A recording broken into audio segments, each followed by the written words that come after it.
So, good day everyone. I am Rachel May Cedro. For today, I will be tackling about the sexual behavior. Lesson objectives. When you finish reading this chapter, you should be able to discuss the variety of sexual behaviors in humans, tackle atypical sexual variations, and show appreciation of the diversity of human sexual expression. Introduction. What is behavior? In simpler terms, it refers to actions. These are things that we do, both overt and covert. So overt is observable and covert covert are not readily observable by the naked eye. On a daily basis, we act because of motivation, something that drives us to do something. Some psychologists believe that we have as a response to stimuli. Others believe that we do things because we want to achieve pleasure or avoid pain. Some think it is because we want to achieve a goal towards the fulfillment of our own potentials and aspirations as a human in search for meaning. So, sexual behaviors. Sexual behaviors are actions that humans agree to interpret as an expression of their sexual motivations or intentions. It is important to remember that behaviors are given meaning by people. So, for instance, you have a long time friend, then you suddenly saw each other. So, definitely, magkuan jud mo kining mag-hug or kiss. So, ang inyong action na inyong ginabuhat is given meaning by people. Somebody think that both of you are friends lang or boyfriends or family. Then, sexual behaviors are generally erotic behaviors that they involve any of the primary or secondary erotic zones. So, primary is an area or part of the body. So, ang primary mo ng area or part of the body, sensitive. Sensitive na siya ng mga area. For examples are genitals, buttocks, is breast, and especially the nipples. So, the secondary erotic zones is kanang pag mahawid na sila. For example, is when it touch, it can lead to sexual pleasure. So, for example, if mahawid na imong breast, imong nipples, it can lead na siya to sexual pleasure or arousal in the primary erogenous zones. So, sexual behaviors can be typed accordingly to the aim of the behavior. For instance, sexual behaviors such as masturbation or stimulation of one's own genitals can be considered as autoerotic or self-directed. Erotic motivation Erotic motivations can also be directed to other people of the same sex or the opposite sex. Homoerotic behaviors are sexual behaviors oriented to the same sex. On the other hand, heterotic behaviors are used to refer to sexual behaviors oriented to other sex. Then, for reproductive purposes, copulation of the insertion of the penis into the vagina is necessary. So, kuha na gina siya kanang sabotage na kay if gusto ka mag-reproduct or magpadaghan, so necessary jud ang copulation or the insertion of the penis into the vagina. Humans can assume two positions in the process. More common is the ventral position or ventria to abdomen, wherein the male and the female species are facing each other. So, for example, is kanang ang babae is naa sa babaw or ang lalaki is naa sa babaw as long as they are facing their genitals. Muna na siya. Then, alternatively, a ventral dorsal position or dorsum back may be assumed wherein the abdomen of the male species is facing the dorsum of the female species. So, such that the insertion of the penis to the vagina is from behind. So, from the word behind, so doggy-doggy style na siya dira ha, sa dorsum back, sa ventral dorsal position. However, sexual behaviors do not only refer to copulation. So, ang sexual behavior is dili lang sa mag-copulation or mag-insert sa vagina, sa penis into the vagina, like that. They insertion of the penis to the vagina orifice, they also include an array of non-copulatory sexual behaviors. So, napo dira ang mga non-copulatory behaviors such as hugging, kissing, or caressing. They are also sexual behaviors that involve oral stimulation of the genitals such as fellatio. So, mao ni siya ang mga self-directed dira. Oral stimulation of the penis or conilus oral stimulation of the vagina. O yes, mo na siya. Then there are also sexual behaviors involving stimulation or penetration of the anal briefest or anal sex. So, kabalo na mo ng anal sex. Then, sexual response cycle. For heterosexual couples, one of the ultimate goals of the sexual act is reproduction. This is made possible through the fertilization of the ovum by a sperm, which necessitates ejaculation from the human male into the internal reproductive system of the human male. So, muna siyang majuntis ka, like that. Before this ultimate process, both the human male and female undergoes a sequence of bodily changes which prepare them for sexual climax. This sequence of change is referred to as sexual response cycle. Master Jan's model and Master and Jan's 1966 to 1970 proposed that the following are 4 phases in the cycle. So, muna siya ang kang Jan's. Yes. The first niya is the excitement. The excitement phase is the first phase in the cycle.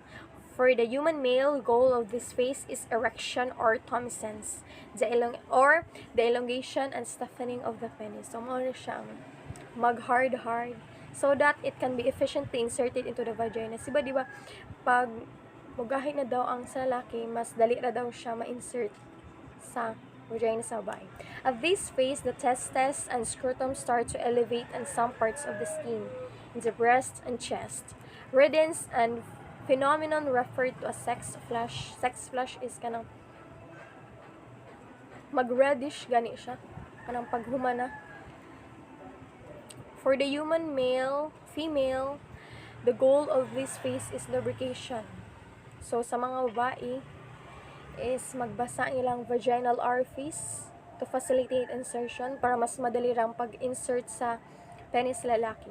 Lubrication is made possible by vaginal vasoconstriction. At this phase, there is swelling of the glans, clitoris, and the labia minora, and there are sex flushes in breast and chest. In both male and female, humans' heart rate increases during the excitement phase. So, at this phase, there is swelling. Swelling is the enlargement of glans, clitoris, and the labia minora.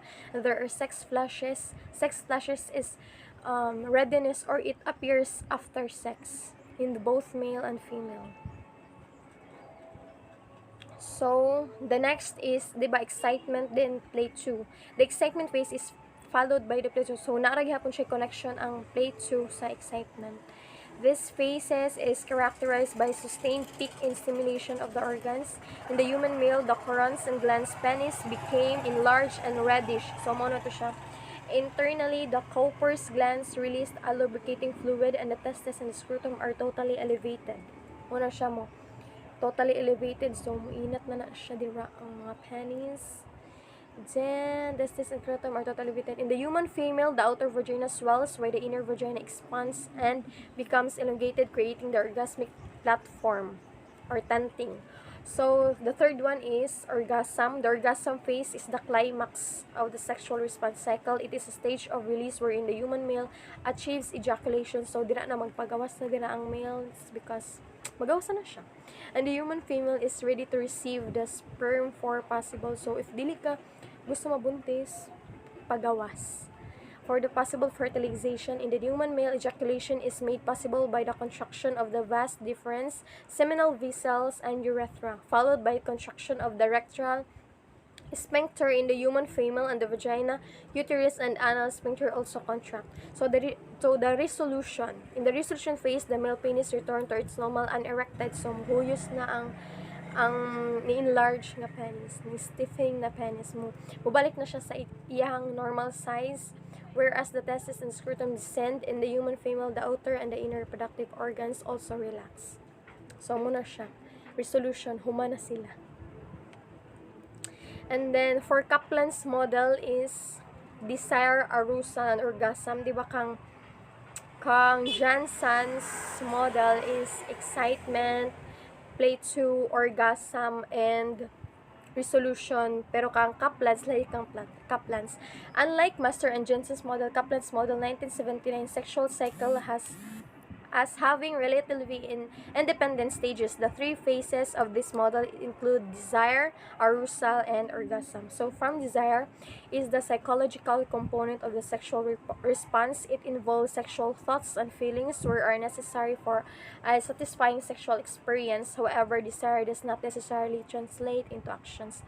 So, desire is if gusto mo siya or na ba kay feeling sa iya ha, like that, grasa siya magsugod based sa kang Kaplan's model. Then arousal phase is the phase wherein the excitement and plateau. So dira sa arousal iya ra giisa diri as defined as the Masters and Jensen's take place. It is the psychological component of the sexual response wherein bodily changes occur as an outcome of a sexual stimulation, just like desire, arousal may not necessarily translate into orgasm. So let's proceed to orgasm. In Kaplan's model is generally similar with of Masters and Jensen's model, except that this phase also include the resolution phase. So ang Kaplan's di ay kay include na diri gisa na niyang orgasm ug resolution phase. In Kaplan's model, orgasm is the completion of the sexual response. So diri apod kang Kaplan's, ang orgasm also is the completion or ang paghumana sa ilang activity. So, di makita na buang Kaplan's model. Ay, di siya makita. So, the sexual response dysfunction. So, sexual response dysfunctions, mo siya ang mga disorders. The people experience difficulty or problems in some of the sexual phases. The following are the common sexual response dysfunctions: the sexual desire disorder, or when an individual has low levels of desire or has an aversion to sexual activities.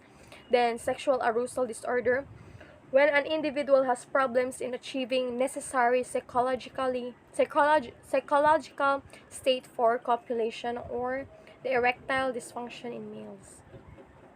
Then orgasmic disorder, when an individual has problems in achieving 96 premature ejaculation among males, and male and female orgasmic disorders. And sexual pain disorders, when there is experience of pain during the sexual response cycle, painful erection or dysphoria, and vaginal spasms of vaginous men. Then paraphilias. While there are typical sexual behaviors among humans, there are also those behaviors that are relatively atypical. They are atypical due to any of the following reasons. They are not prevalent. They are dangerous to self and to others.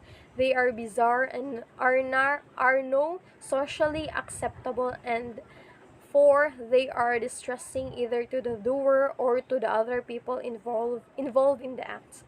Among these atypical sexual behaviors, variations, which is also considered by the APA as a disorder, is paraphilia. Paraphilia is when an individual gets sexual aroused by an object, a person, or a circumstance that are unusual, pain-inflicting, non-consisting persons. A paraphilic disorder is when the urge or act lasts for at least months and is a manifestation and clinically significant distress. So, some of the common paraphilic disorders are as follows, though the exhibitionism, pleasure from exposing one genitals to non-consisting people, parang ganang mga buang, kana maghubo-hubo sa gawas, so magpakita sa ilang mga genitals, mga dili nila kaila, like that. Then, fetishism, arousal from non-living objects, ano siyang, mga sakit, mga, ilan na pang gamito ng shoes, socks, or any like body parts like mannequins, mga non-living objects. Then, fruitorism, touching or rubbing one's body or genitals to non-consisting people. Mo rin siya mga manyakis, mga hawid drag kalit. Like, pedophilia, arousal from children, prepubescent. Then, sexual masochism, arousal from actual suffering or humiliation. Mo rin siya ang mga pang 50 shades ang galawan, like that. Then, sexual sadism, arousal from actual inflicting pain to others just vesting, maurga po na siya. Then, fetishism, for heterosexual males only, arousal from wearing clothing. So, voyeurism, observing other people engage in sexual activities. Ano na siya? Sexual activities.